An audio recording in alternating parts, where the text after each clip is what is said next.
Hey guys, welcome to Consume the Goodness. My name is Kendra. I'm a certified lifestyle and management coach, and this channel combines healthy lifestyle with God's Word. We do Halloween a little bit different in this family for a few different reasons, but our family tradition on Halloween has always been we just like have snacks and watch movies, and that's pretty much what we do on Halloween. So last year I did a video about just different snacks, and this year I'm just making one thing. I also had a skit. I have a few skits actually written out, and even the very shortest skit that I have written out, I still did not have time to do that this week. So I just have a story for you. All right, I'm gonna try to tell the story as fast as I can. I actually might make this a thing where I tell stories about like different clients that I've had, because that stuff might help any of you guys who are watching maybe, or maybe just remind you or encourage you in some way or something. So these are actual stories, real life things that have actually happened. All right, so the story I decided to tell you about today okay,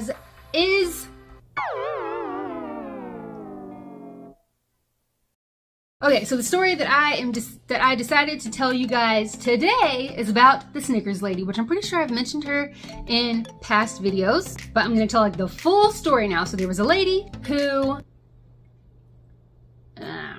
the client that I had, and her food logs every week during her weigh-in appointment, her food logs were perfect. They were so great, but she would either not lose or she would gain every week. So we like ordered blood work for her and all this kind of stuff to make sure that everything was fine. Everything came back fine. Blood work was good, thyroid, all that kind of stuff was like all great. So then we just had like a little talk, and I was like, all right, you gotta be like 100% honest on your food logs. And it's not like you're not in trouble. You're not gonna be like harshly judged or anything like that. I'm not gonna look at you and be like, oh my gosh, you're bad, you're horrible. Like, try to explain to her that this is all a process.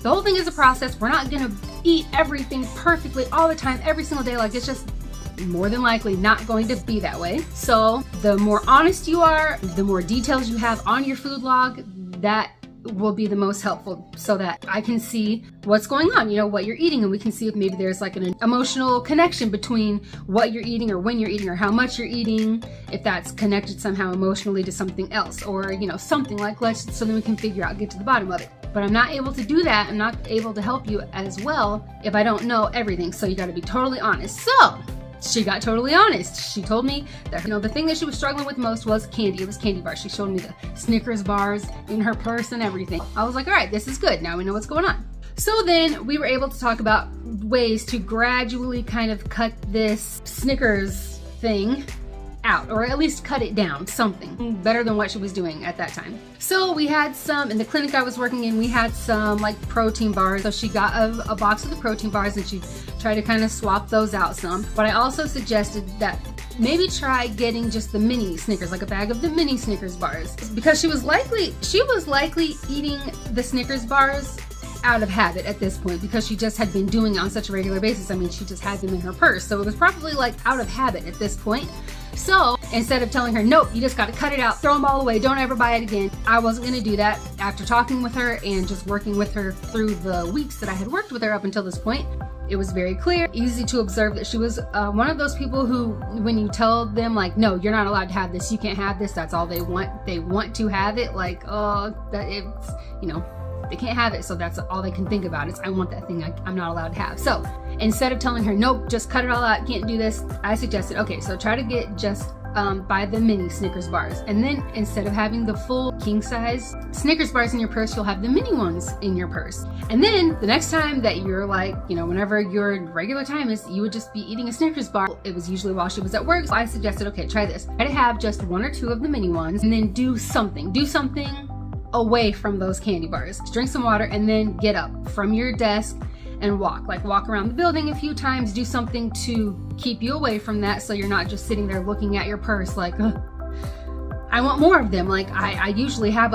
one big candy bar, and now I just had one or two of these little tiny things, so I'm just gonna keep on eating more because I didn't have enough. Like, walk away from it, do something else. So she started to do that, and even though she still had Snickers bars, and even though she was still eating Snickers bars, it was still a lot less, and it was way less frequent, which was great, because since she had that type of personality, like, I want the stuff I can't have, she didn't have that feeling. She didn't have that feeling, constantly feeling like she was being deprived. But then she eventually got to a point where she just had them. She still had the candy bars in her purse. She knew that they were there. She got to a point where she was just choosing not to eat them. And I think that that was really helpful for her, because it wasn't like, oh, these are out of my reach, I'm not allowed to have this anymore, I want to go buy some. It gave her more control over what she was doing. She had access to them. She could have eaten them all the time, but she was choosing not to on her own versus someone telling her what she is or isn't allowed to be doing. Now, is this the approach that I would take with any client, every single client? Nope.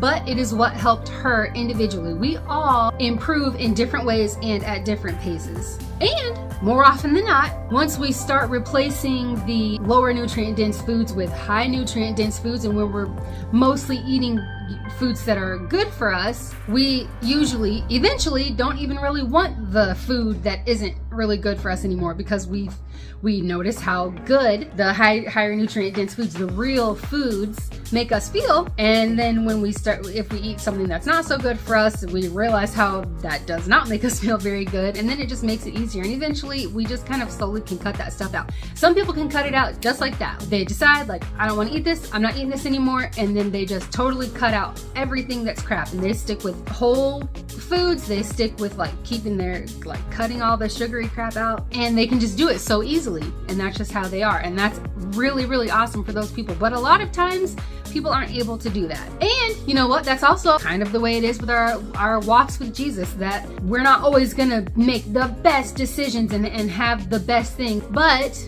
the more we grow in Christ, the more we choose the high nutrient dense option, you know, if we're using that as like in life, the better choices. Like, as time goes on, we don't really want to do the things that are not as pleasing to God. Like, we're not gonna be perfect. So I hope that you guys do not, I hope I'm able to make this come out in a way that I'm really trying to make it come out. Just like with our eating, the more high nutrient, the more we eat the better for us foods, the less we really want to eat the not so good for us foods. There is a connection. It's kind of the same with our lives as believers, that the more we choose to do things that are more pleasing to God, the less we really want to do the things that are not very pleasing to God. Does that make sense? I hope that makes sense, but that's what it made me think of. There's always a connection. There's always.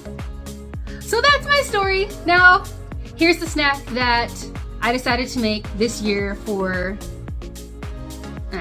Now, here's the snack that I decided to make this year, and I'll probably be having it.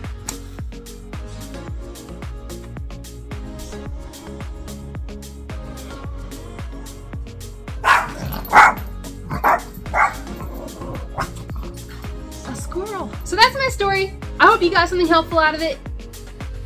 Otherwise, I apologize. If you watched the whole thing and listened to the whole story and you're like, wow, that did not help me one bit, then I apologize for wasting your time.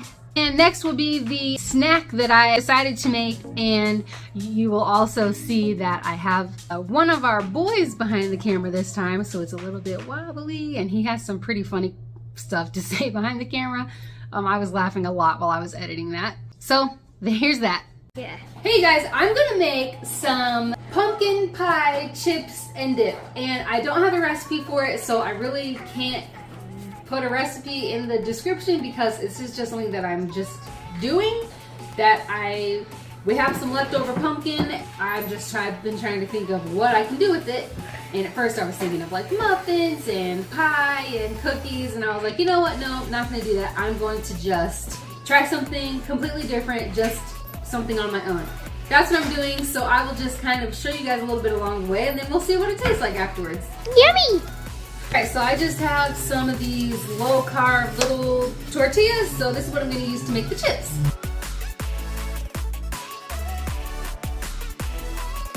I'm just going to put these in this bowl with some oil, and I'm going to put some cinnamon and some stevia in there. I'm sure like I said, I am not going off of any kind of a recipe or following anything. I'm just kind of doing stuff. I'm no professional, so I'm sure there's a better way to do this, but I'm just gonna put all these in here with some oil and the cinnamon and sugar and stir it all together to try to get them coated before I put them in the oven. Mommy.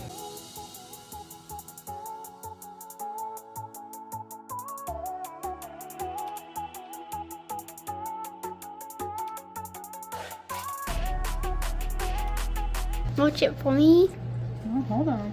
I like chip for me. Alright, that seems pretty mixed up. So now I'm going to put this in the oven and bake these so that they make chips. And then while that's baking, oopsie, I forgot to preheat the oven. I got it. But while these are baking, I am going to make the dip.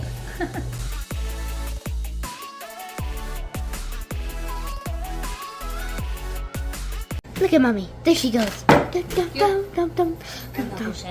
going to make the dip now. And again, I mean, if you guys want to leave stuff in the comments like, wow, you should have done this, or this would have made it much better, then please do so, because really, I am just one of those types of people who I just kind of wing it. Like, I think, oh, this seems like it would taste good, and I just do it. And usually it turns out okay. Sometimes it's like, oh, I'm never making that again.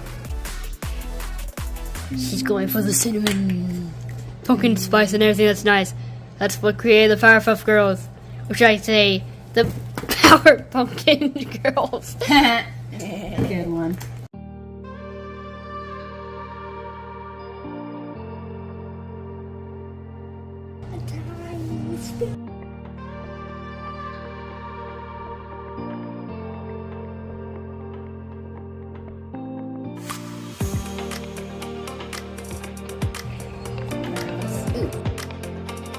Pumpkin?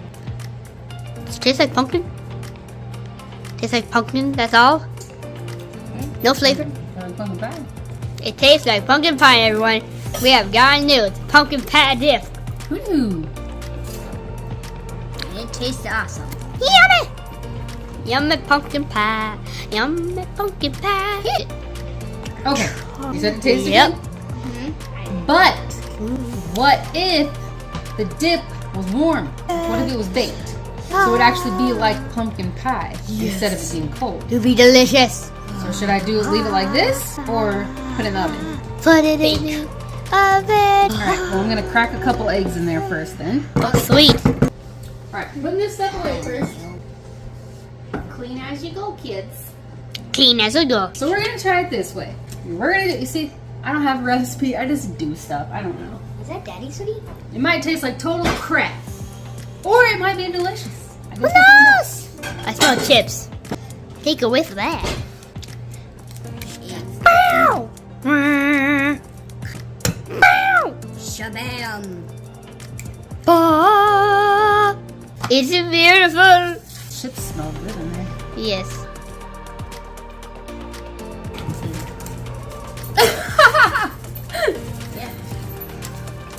Sorry about that. Sure. I see Maya's made a mess. Clumsy one she is.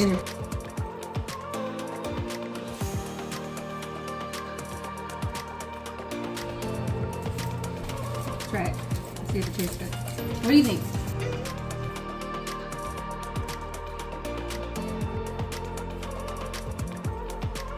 The pumpkin dip is done. The chips are done. So now I'm gonna dip some out for all the kids and see what they think.